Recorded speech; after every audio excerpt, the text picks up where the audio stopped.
As of July 2026, a high-stakes manufacturing race is unfolding inside the BMC defense facility in Ankara, where Turkey is rushing to build its premier Altay main battle tank at an unprecedented rate of 8 units per month. This aggressive scale-up aims to replace an aging fleet of legacy armored vehicles that proved highly vulnerable to modern anti-tank guided missiles during recent cross-border operations in northern Syria. For years, the billions of dollars Altay project sat completely defenseless, exposed, and tactically useless in storage warehouses because a quiet European embargo cut off the originally planned German engines. Leading global defense analysts argue that, on paper, their only tactical salvation would be to completely abandon Western supply chains and gamble the entire project on an Asian technology partner. Turkey chose to make that dangerous leap, but the solution comes with a massive tactical catch. While Ankara celebrates the mass production of its 65-ton main battle tank, the actual heart beating inside the initial Altay T1 variant is not Turkish at all.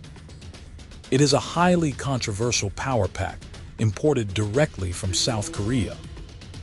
This specific system pairs the South Korean Doosan DV27kV 12-1500 horsepower diesel engine with an ESD-15K automatic transmission built by S&T Dynamics. The shocking twist that defense planners try to hide is that this exact Korean transmission was previously rejected by South Korea for its own K2 Black Panther tank due to critical durability failures during rigorous domestic testing. Turkey was pushed into a corner with zero options left, forcing them to adopt a system that their own ally deemed unready for frontline warfare. Before we go on, do you think this high-stakes tech gamble will save Turkey or cost them everything on the modern battlefield? And tell me where you are watching from. Remember to subscribe to the channel.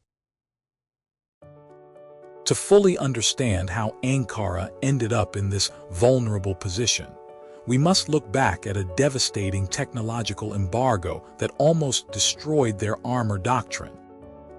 Originally, the Altay was meticulously engineered around the German MTU Friedrichshafen diesel engine and a Renk automatic transmission, which together represented the absolute gold standard for North Atlantic Treaty Organization main battle tanks. However, everything fractured when Turkey deployed its older Leopard 2A4 and M60 Patton tanks during intense border operations in northern Syria. Combat footage from battles like Al-Bab revealed that these older platforms were severely exposed to modern anti-tank guided missiles, suffering catastrophic losses that made the rapid development of the Altay a matter of immediate national survival. But just as the military urgency reached its peak, Berlin dropped a massive geopolitical hammer. Following Turkey's controversial purchase of the Russian S-400 air defense missile system and its independent military maneuvers, the German government imposed a strict, unofficial arms embargo on Ankara. Overnight, the supply of high-performance power packs was completely cut off. The results were catastrophic for the multi-billion-dollar national project. Turkey had successfully manufactured an advanced hull with highly effective composite armor from Roketsan, and they possessed the cutting-edge Vulcan 3 fire control system developed by Aselsan. Yet the entire vehicle was reduced to a completely useless, lifeless block of metal. Dozens of completed tank hulls sat abandoned and blanketed with dust in production warehouses for years. This painful decade-long paralysis proved to global defense planners that a heavy combat vehicle without a sovereign propulsion system is entirely exposed to foreign political whims. On paper, Their only tactical salvation was to completely abandon Western manufacturing networks and hunt for a non-Western partner willing to bypass the German blockade, setting the stage for a dramatic tech rescue. With no Western options remaining, Ankara executed a high-stakes technological gamble by turning toward Seoul to revive their paralyzed armored program. South Korea agreed to supply a hybrid propulsion system, pairing the newly developed Doosan DV-27 kV 12-1500 horsepower diesel engine with the ESD-15K automatic transmission built by S&T Dynamics. This exact transmission had a troubled history, as it failed to meet the rigorous 80% reliability threshold during initial South Korean domestic testing, which previously led South Korean Army planners to reject it for their own K-2 Black Panther tank production. However, with their entire armor doctrine on the line, Turkey's state defense apparatus integrated this controversial package into the newly designated Altay T1 configuration. Against all initial doubts, this international partnership has yielded major production breakthroughs in the current year of 2026.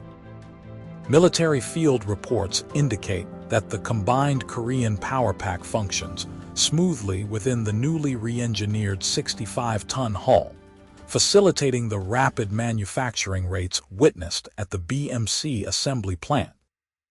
Global defense experts note that Turkish engineers deployed an exceptionally clever design strategy by creating a unified modular engine bay known as a cassette system. Under this production timeline, the 11 units scheduled for delivery throughout 2026, alongside the remaining 74 vehicles of the initial 85-unit Altay T1 batch, will utilize the imported South Korean system as a temporary bridge. Simultaneously, Turkey's domestic defense sector is pushing its homegrown BATU V12 1500 horsepower engine through intense testing, requiring it to complete 10,000 kilometers of flawless field endurance this year. The ultimate strategic goal is to seamlessly lift out the South Korean powerpack and insert the fully indigenous BATU engine during the subsequent Altay T2 phase, scheduled for 2028, without requiring any major mechanical modifications to the primary chassis. The successful stabilization of the Altay T1 assembly line in July 2026 shifts the geopolitical balance across the Middle East, establishing Turkey as a self-sufficient armored powerhouse.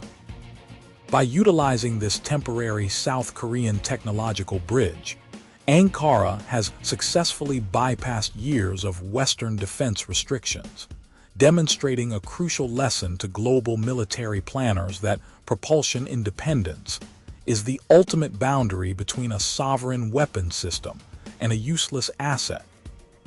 On paper, the deployment of these modern platforms provides a formidable deterrent, heavily reinforcing the frontline capabilities of the Turkish land forces.